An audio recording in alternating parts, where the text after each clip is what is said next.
right.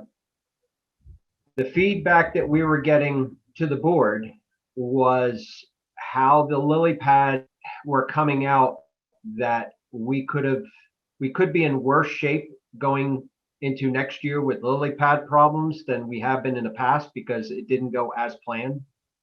Okay, you're not going to be in any worse shape than you were in the past. Lily pads grow. The good news is that with the lily pads, the way they grow, the bottom is so firm that it's going to take time for them to spread. So our goal, our strategy for 2022 is the lily pads will be fully emerged around the middle of June. Okay, some of them will come earlier in the season, but most of any lily pads that are going to emerge to the surface of the water will be emerged the middle, June 15th. They'll all be at the surface. At that time, what I want to do is come aggressively with an aquatic herbicide and spray those lily pads. Once the lily pads are sprayed, the chemical is going to get down to the root system and kill the entire plant, the root system. So that's our strategy to do. What I like to do is work with Bruce in those areas. I know we're looking at hydrating a lot of them, but I want to see which ones you want us to take out and which ones you want us to leave. Because I know many years ago I was at a meeting and there were a lot of fishermen that were upset that we'd taken all these lily pads. So we have the capability of taking every water lily pad out of your lake in those areas.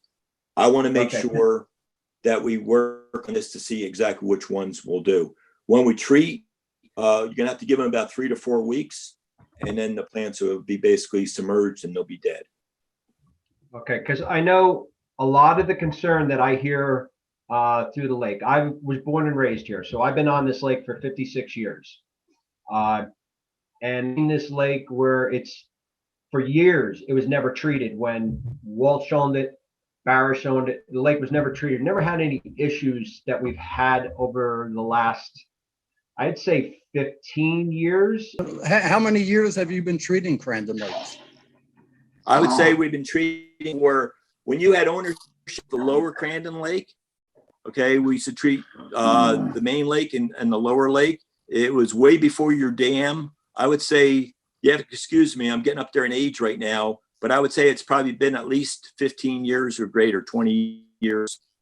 Never treated, never had any issues that we've had over the last, I'd say 15 years. It's gotten really bad that we're being overrun with the lily pads, where the lakefront properties, they can't even use their lakefront anymore. And I know that is a big concern. I think that was a big part of what the expectations of the hydro raking was to remove some of the muck in the matter and also try and get the lily pads. I understand the lily pads didn't come out, but the way we're treating the lily pads right now, we're starting to be overrun, where you used to see them just down in the cove areas. Now you're starting to see them out in front of the beaches a lot more. Out in front of my dad's house, never started seeing them until maybe within the last 10 years. And now it's getting a lot worse out there. So the lily pad problem is getting worse every year.